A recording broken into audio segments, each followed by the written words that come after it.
जालिम हैं, तो कहीं न कहीं आपसे अपने रहनुमाओं को चुनने में गलती हुई है, तभी आपकी ये दुर्दशा हुई है।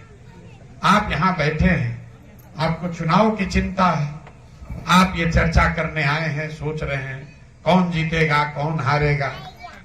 आपको लालू यादव की चिंता है, आपको जन सुराज की चिंता है, भाजपा की चिंता है।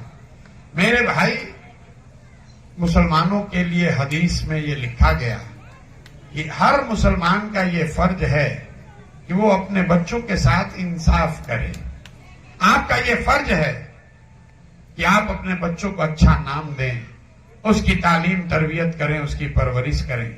यहां बैठा हुआ जितना मुसलमान है, आधे से ज्यादा लोग ऐसे हैं जिनके बच्चों के शरीर पर कपड़ा भी नहीं है। आपके बच्चों की हालात ये है कि आपके बच्चों के पैर में चप्पल नहीं है, आपके बच्चों के लिए खाने की व्यवस्था नहीं है, पढ़ने की व्यवस्था नहीं है, कोई बीमार पड़ जाए तो दवा डॉक्टर अस्पताल नहीं है। ये आपको इस्लाम में बताया गया है कि आपको अपने बच्चों के साथ इंसाफ करना है, लेकिन आप अपने बच्चों की चिंता छोड़कर प्रशांत किशोर की चिंता में लगे हैं, मोदी की चिंता में लगे हैं, लालू की चिंता में लगे हैं, तो आपका भला कैसे होगा? नहीं हो सकता है। यहां बैठे हुए लोग, अभी आपकी सभा 1 घंटा पहले थी, मुझे किसी ने कहा 5:30 बजे नमाज है, उसमें लोग चले गए। 5 बार नमाज पढ़ने वाले लोग, कुरान का पहला शब्द है इकरा, अल्लाह का पहला शब्द है इकरा। आप इकरा बिस्मे रब्बे रोज कहते हैं। जिस कुरान की आप इतनी इबादत करते हैं, उसका पहला शब्द है इकरा, मतलब पढ़ो। और वो कौम आज देश की सबसे अनपढ़ कौम है, और उसको लेकर आप कोई चर्चा नहीं करते। मुसलमानों के बड़े बड़े चिंतक, यहाँ के दानिश्वर, समाज की चिंता करने वाले लोग ये चिंता नहीं कर रहे हैं कि हमारे बच्चे पढ़ेंगे कैसे, तो आपका सुधार होगा कैसे? कैसे होगा आपका सुधार? नहीं हो सकता। इन्होंने कहा प्रशांत किशोर रहनुमा, अरे भाई, हम आपके ना रहनुमा हैं ना हो सकते। आपकी ये दुर्दशा क्यों हुई है? 35 साल से आप लालटेन को वोट दे रहे। लोग समाज में किसी दल को वोट क्यों देता है? वोट देने की 3 वजह।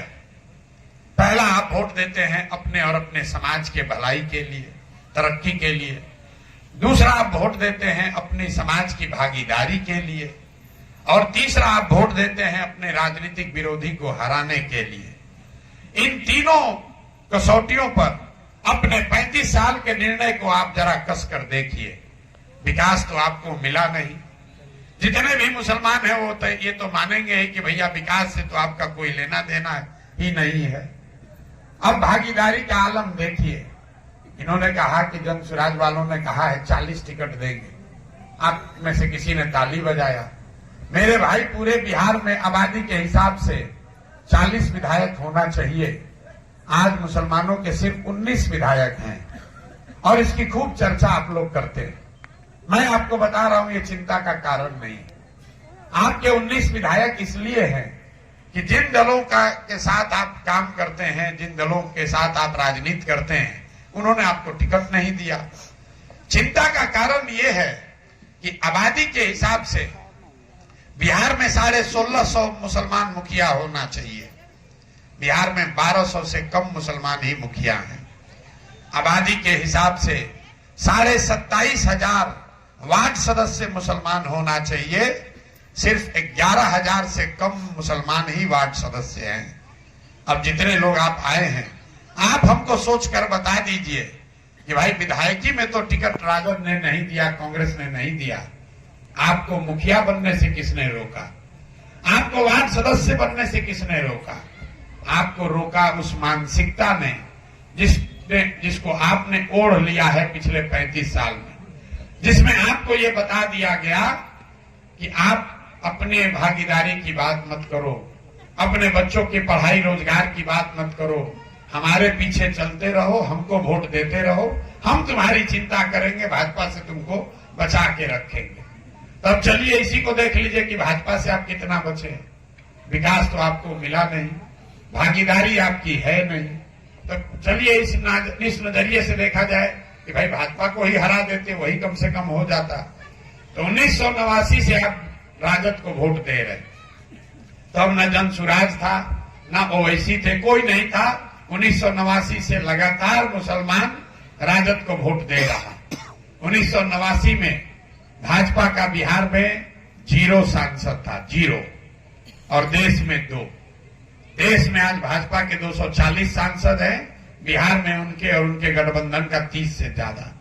तो आप बताइए, आपको विकास मिला नहीं, भागीदारी मिली नहीं, भाजपा को आप हरा पाए नहीं, तो आपको ये अपना निर्णय बदलना चाहिए कि नहीं बदलना चाहिए। और अगर आप नहीं बदलते हैं तो आप ये कहिएगा, अगर बदल भी लें तो आगे का रास्ता नहीं दिख रहा, क्या करें? अगर इनको न दे तो क्या करें? मुसलमानों की ये बड़ी चिंता है कि मान लीजिए हमको समझ में तो आ रहा है कि राजद वाले हमारी चिंता नहीं कर रहे, तो हम ये न करें तो क्या करें? तो प्रशांत किशोर की बात सुनने से नहीं होगा। आपके कौम में ये बात बताई गई कि जब आगे का रास्ता न दिखे तो बेशक मशवरे में खैर है। तो ये मशवरे की चिंता समय, मशवरे की चिंता, मशवरे की जरूरत इसलिए है कि जिस देश में आपके पूर्वजों ने जिस देश की आजादी में खून पसीना बहाया है, उस देश के पार्लियामेंट में आपके खिलाफ, आपके बच्चों के खिलाफ कानून बनता है और आप असहाय फील करते हैं, आपको कोई बचाने वाला नहीं। आपको मशवरे की जरूरत इसलिए है कि जिसको आपने हराने की कोशिश की वो तो आपको परेशान कर ही रहा है। जिसको जिताने के लिए पूरे देश में 10 करोड़ मुसलमानों ने वोट दिया, जब आपके बच्चों को रोड पर मार दिया जाता है, कोई उत्तर प्रदेश में आपके गरीब के घर पर बुलडोजर चला देता है, तो जिन लोगों को 10 करोड़ मुसलमानों ने वोट दिया है वो भी आपके लिए आवाज नहीं उठाता है। इसलिए आपको मशवरे की जरूरत है। तो प्रशांत किशोर को वोट दीजिएगा, जन सुराज को वोट दीजिएगा, उससे आपका मसला नहीं सुलझेगा। आप यहां जन सुराज का विधायक अगर जिता दीजिएगा, उससे क्या हो जाएगा? उससे आपके मसाइल खत्म नहीं होंगे, उससे आपकी तरक्की नहीं होगी। प्रशांत किशोर आपको गरीबी से नहीं निकाल सकते हैं। गरीबी से अगर निकलना है, इस परेशानी से निकलना है, तो आपको जद्दोजहद के लिए तैयार होना पड़ेगा। क्योंकि इस्लाम में ये बताया गया है कि बिना जद्दोजहद के कुछ भी हासिल नहीं हो सकता। आज का मुसलमान जद्दोजहद नहीं करना चाहता। आप यहां बैठे हुए, इन्होंने कहा कि यही 8 गांव के मुसलमान तय करेंगे, लेकिन इस 8 गांव के मुसलमान जद्दोजहद के लिए नहीं खड़े होंगे। तय क्या करेंगे? तय ये करेंगे कि तादाद किधर है। आपको बताया गया है कि हक और बातिल में हक के साथ खड़ा होना है, लेकिन आपको उसकी चिंता नहीं है। आप तो तादाद की चिंता करते हैं। पूरे समय ये अपने आप को समझदार समझने वाले गांव के लोग, आप ये चिंता कर रहे हैं कि तादाद किधर है। आप मुझे बताइए, आप तो इस्लाम को मानते हैं, अगर आपके पैगंबर साहब तादाद की चिंता करते तो इस्लाम होता ही नहीं। उस समय तो सिर्फ 2 ही लोग थे, तादाद तो उनके खिलाफ थी, तादाद तो उनकी थी जो उनके खिलाफ थे। और आप क्या कर रहे हैं? आपने हक की बात छोड़ दी और तादाद के साथ हो गए। तादाद को लीड करने वाले अगर बातिल भी हैं तो भी आपको वो पसंद है। आपके बच्चों का लूट कर ले गया है, आपके बच्चों के पेट पर लात मारा है, आपके बच्चों को अनपढ़ बनाया है, उसको भी उस जानते हुए उस बातिल के भी साथ आप खड़े होते हैं। खाली आपको दिखना चाहिए कि तादाद इसकी बड़ी है, कि भाजपा को हरा देगा।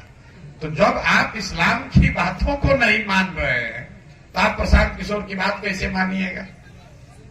आपकी दुर्दशा कोई नेता नहीं सुधार सकता है। ये रास्ते आपको पहले से बताए गए, उनको देखिए।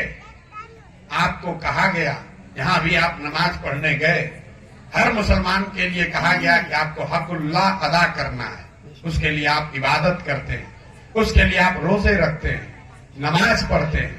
लेकिन मुसलमानों को ये भी कहा गया कि हक़ुल्लाह के साथ साथ आपको हक़ुल इबाद की भी चिंता करनी है। लेकिन आप तो अगर हक़ुल इबाद की चिंता नहीं करोगे तो आपकी इबादत भी स्वीकार नहीं होगी। ये बात लिखा हुआ है। तो जब आप अपने समाज की, अपने बच्चों की चिंता नहीं कर रहे हैं, तो नमाज चाहे 5 बार पढ़िए या न पढ़िए, उसका क्या फायदा। तो मेरे भाई, आप वोट जिसको देना है दीजिए, लेकिन आपसे आग्रह इतना ही करने आए हैं कि कम से कम समाज के तौर पर मशवरा करना शुरू कीजिए।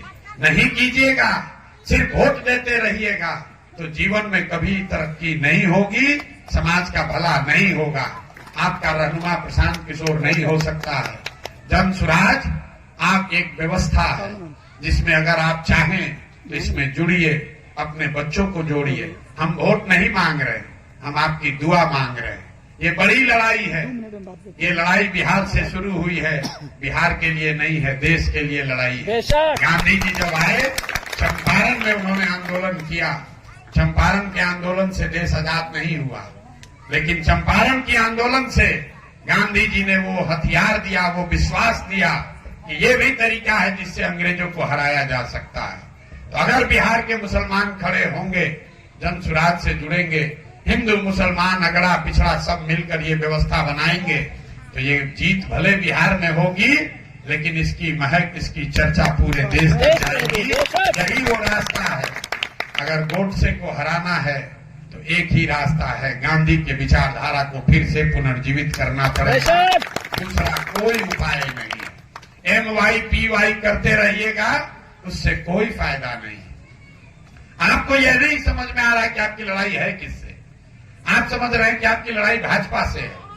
भाई, भाजपा से क्या आपकी कोई लड़ाई नहीं है। भाजपा का नाम पहले जनसंघ था, कल उसका नाम कुछ दूसरा हो जाए। आपकी लड़ाई मोदी से नहीं है, आपकी लड़ाई संघ से है। संघ से है जो भाजपा जैसे दल को पैदा करता है, जो मोदी योगी पैदा करता है, बनाता है। आपकी लड़ाई है संघ से। संघ कोई चुनाव में वोट के लिए नहीं बना है, संघ गांधी मैदान में रैली करके नहीं बना है, संघ एक दिन एक बैठक करके नहीं बना है। 50 साल से उस विचारधारा के मानने वाले लोग, 3 पीढ़ियों के लोग जद्दोजहद करके गांव गांव घर घर जाकर उन्होंने अपनी विचारधारा को मजबूत किया है। और आप सोच रहे हैं कि हम एक रैली करें, कोई प्रशांत किशोर आ जाए, कोई लालू आ जाए और हम उसके पीछे लग जाएं और बस हम उसको हरा दें। कैसे हो सकता है। यहां बैठे हुए बहुत लोगों की चिंता है, मोदी कैसे हारेगा। अरे भाई, हम आपको बता रहे हैं, इसके डर ये कोई बात की वजह ही नहीं है। आज यहां जो मुसलमान है उसको लग रहा है मोदी कैसे हारेगा। आपको याद दिलाना चाहते हैं, आज से 10 साल 15 साल पहले यही मुसलमान कहता था, भैया आडवाणी से बड़ा डर लगता है। वाजपेयी तो चलिए फिर भी ठीक है, आडवाणी किसी तरह हार जाए तो हम लोग का जीवन सुधर जाएगा। अब हिंदुओं की बात छोड़िए, इसी गांव में, इस सभा में आपसे पूछेंगे कि आडवाणी चाहिए कि मोदी चाहिए, तो यहां बैठा हुआ मुसलमान कहेगा, भैया आडवाणी कितना खराब था, भैया वो तो फिर भी चलेगा, मोदी बड़ा दिक्कत है। हमसे लिख कर ले लीजिए, आज से 15 वर्ष के बाद मुसलमान ही कहेगा मोदी कितना भी खराब था, ठीक था, योगी बड़ा खतरनाक है। मेरे भाई, आपको समझ में नहीं आ रहा है, अभी लड़ाई की शुरुआत हुई है, ये लंबी चलनी है। एक चुनाव से कुछ नहीं होगा। अपने बच्चों को अगले 10 साल 15 साल जद्दोजहद के लिए जब तैयार करोगे, राजनीति में लाओगे, तब जाकर बात बनेगी। जन सुराज वही व्यवस्था है, ये खाली वोट की बात नहीं है। रामगढ़ में आप वोट दीजिएगा, उससे क्या होगा। हम आपको बता रहे हैं, उससे आपकी गरीबी दूर नहीं होगी, आपके गांव का विकास नहीं होगा। एक विधायक का क्या औकात है, कुछ नहीं कर सकता है। लेकिन एक बात होगी, अगर रामगढ़ में आपने जन सुराज को अपना लिया तो पूरे बिहार में एक बहुत बड़ा मैसेज जाएगा कि मुसलमानों ने अब ये तय कर लिया कि किसी की राजनीतिक बंधुआ मजदूरी नहीं करेंगे, किसी के लालटेन में किरासन तेल बनकर नहीं जलेंगे।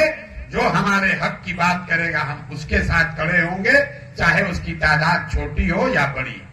ये बात है।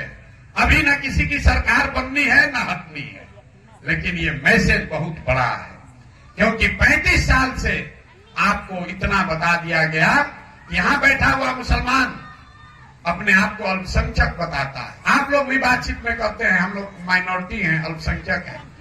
पूरी कौम 5 किताबों पर इस्लाम है, जहां तक मैं समझता हूं। उन 5 किताबों में इस्लाम को मानने वाले लोगों के लिए अल्पसंख्यक शब्द का कहीं इस्तेमाल नहीं है।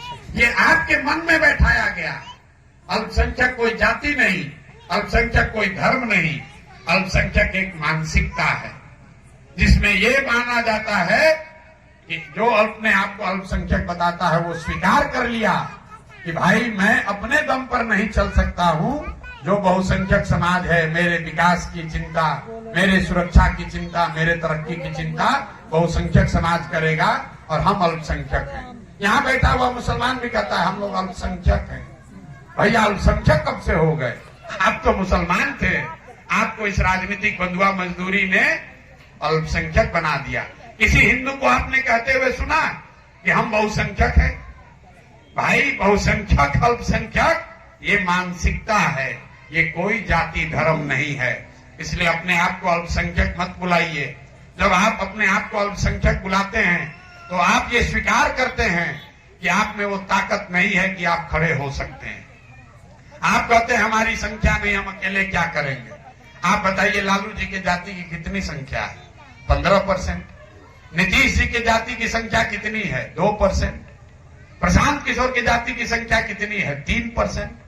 अगर लालू जी खड़े हो सकते हैं, नीतीश खड़े हो सकते हैं, प्रशांत किशोर खड़े हो सकते हैं, तो आपके समाज का कोई बच्चा क्यों नहीं खड़ा हो सकता? जब वो खड़ा होगा, जब वो जद्दोजहद करेगा तो वो भी समाज को, सब वर्गों को लेकर साथ में चल सकता है। तब आपको नेतृत्व मिल सकता है, तब आपको सुरक्षा मिलेगी। ये पौधा है, जन सुराज अभी छोटा पौधा है, इसको अगर सींचिएगा तो यही बड़ा होकर आपके बच्चों को फल भी देगा और आपको सुरक्षा और छाया भी देगा। मरे हुए राजनीति के पेड़ में अपने खून से भी उसको सींचते रहिएगा, अब उसमें फल नहीं लगना है। यही बात बताने आए हैं। आप चिंता कर लीजिए, अपने नहीं तो कम से कम अपने बच्चों की चिंता कर लीजिए। आरजेडी के लालटेन में किरासन तेल बनकर जलते रहिएगा तो ध्यान रखिए, जलिएगा आप, जलेगा आपका बच्चों का भविष्य। रोशनी कहीं और होगी, आपके घरों में रोशनी नहीं आएगी। अगर घर में रोशनी लानी है तो आपको आरजेडी में किरासन तेल बनकर जलना बंद करना पड़ेगा। आप कुछ कीजिए मत कीजिए, भले आरजेडी को वोट दीजिए, लेकिन कम से कम ये कहना शुरू कीजिए कि अगर हमको भागीदारी नहीं दोगे, अगर हमारे गांव में काम नहीं करोगे, अगर हमारे बच्चों के लिए पढ़ाई रोजगार नहीं करोगे तो जनसुराज में चले जाएंगे। ये कहना शुरू तो कीजिए, देखिए आपको असर दिखेगा। जिन लोगों की मैयत में आपके रहनुमा लालू यादव और उनका परिवार शामिल नहीं हुआ, जनसुराज का असर ये है कि उनकी बेवा को, बच्चे को बुलाकर घर में अब उनको दल में शामिल करा रहे हैं, क्योंकि वो देख रहे हैं कि मुसलमानों ने कम से कम जनसुराज को सुनना शुरू किया। आपने अभी जनसुराज को वोट नहीं दिया, सिर्फ हमारी सभाओं में मुसलमानों को आता देख आरजेडी वाले घबराए हुए हैं। मेरे भाई, अगर हमारी बात पर भरोसा नहीं है, एक फोटो हमारे साथ खींचकर फेसबुक पर डाल दीजिए। जिस नेता ने 5 वर्ष आपका फोन नहीं उठाया होगा, सुबह सुबह फोन करेगा कि अरे चचा काहे नाराज है, जनसुराज में काहे गए? अरे आप इधर आइए, अरे आप अपनी कीमत बढ़ाइए। अगर मुफ्त में अपने आप को, अपने वोट को, अपने बच्चों का भविष्य बेचिएगा तो खरीदने वाले की गलती नहीं है। 100 रुपया का चीज 1 रुपया में बेचिएगा तो कोई ना तो वो कोई खरीदेगा ही, चाहे लालू खरीदे कि प्रशांत किशोर खरीदे। हमारे पीछे भी आंख बंद करके चलिएगा तो आपके साथ धोखा ही होगा। किसी के साथ मत, किसी के पीछे मत चलिए। मौलाना आजाद पंडित नेहरू के कांग्रेस में नहीं थे, मौलाना आजाद उस कांग्रेस में थे जिसमें पंडित नेहरू भी थे। दोनों में फर्क है। मौलाना आजाद पंडित नेहरू के कांग्रेस में नहीं थे, उस कांग्रेस में थे जिसमें पंडित नेहरू भी थे, पटेल भी थे, सुभाष चंद्र बोस भी थे। बराबरी का था। अगर आप जनसुराज में जुड़िएगा तो ये प्रशांत किशोर का जनसुराज नहीं है, ये आपका भी उतना ही जनसुराज होगा, आपके बच्चों का भी उतना ही जनसुराज होगा जितना प्रशांत किशोर का है। आज हम इसको लीड कर रहे हैं। संभव है कि 2 वर्ष में आपके समाज का कोई काबिल आदमी इसको लीड करेगा। ये इसकी ताकत है, इसलिए आपको निमंत्रण देने आए हैं। जीतेगा अंत में जनसुराज ही, ये भी आप समझ लीजिए। और आप चलिएगा भी जनसुराज में, क्योंकि गांधी को छोड़कर दूसरे जगह कहां जाइएगा। आपको चलना भी है जनसुराज में ही। आपको तय बस इतना ही करना है कि अगर आप अभी चलिएगा, अभी कंधा लगाइएगा कि चुनाव के बाद चलिएगा। हम तो आपको दोनों तरफ से लेकर चलेंगे। जीतेंगे इसलिए नहीं कि हम बहुत बड़े अहंकारी हैं, कि बहुत बड़े दानीश्वर हैं। जीतेंगे इसलिए कि पैगंबर साहब ने ही तो कहा है कि ईमानदारी से किया हुआ प्रयास और जद्दोजहद कभी खाली नहीं। और हम ईमानदारी से प्रयास कर रहे हैं। 2-2.5 साल से जितना किसी ने मेहनत न किया हो, इतनी मेहनत कर रहे हैं। अपना शरीर गला दिया हमने। 2 साल 2.5 साल से गांव गांव में जाकर लोगों को समझा रहे हैं।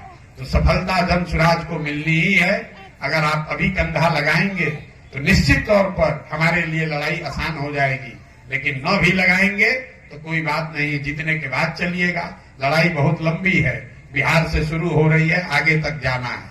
लेकिन अगर जीतने के बाद आइएगा तो हर जाना तो भरना पड़ेगा। अभी तो आप चलो नहीं, तो जीत के जब आएंगे तो आपसे हम शाकाहारी आदमी हैं, आपसे जीत का सेवई भी खाएंगे और आपको साथ में लेकर भी चलेंगे। आप आए, आपने समय निकाला, आपका बहुत बहुत शुक्रिया। वोट की चिंता मत कीजिए। राजनीति सिर्फ वोट नहीं है। गांधी जी ने पूरे देश को आजाद करा दिया। उन्होंने आपके पूर्वजों से, हमारे पूर्वजों से वोट मांगकर देश नहीं आजाद कराया। गांधी जी ने समाज को समझाया, गांधी जी ने समाज को जगाया। गांधी आगे चले, पीछे से पूरा समाज चला, तब न देश आजाद हुआ। आपने अपने आप को खाली वोट तक सीमित कर दिया है। वोट दिए, फिर 5 वर्ष के बाद वोट की चिंता कीजिएगा, फिर 5 वर्ष तक घर में बैठ के परेशान है। राजनीति कीजिए, खाली वोट मत दीजिए। यही बात आपको समझाने आए हैं। अच्छा लगे तो बहुत बढ़िया, न अच्छा लगे तो जैसे जिंदगी चल रहा है चलाइए। बहुत बहुत धन्यवाद।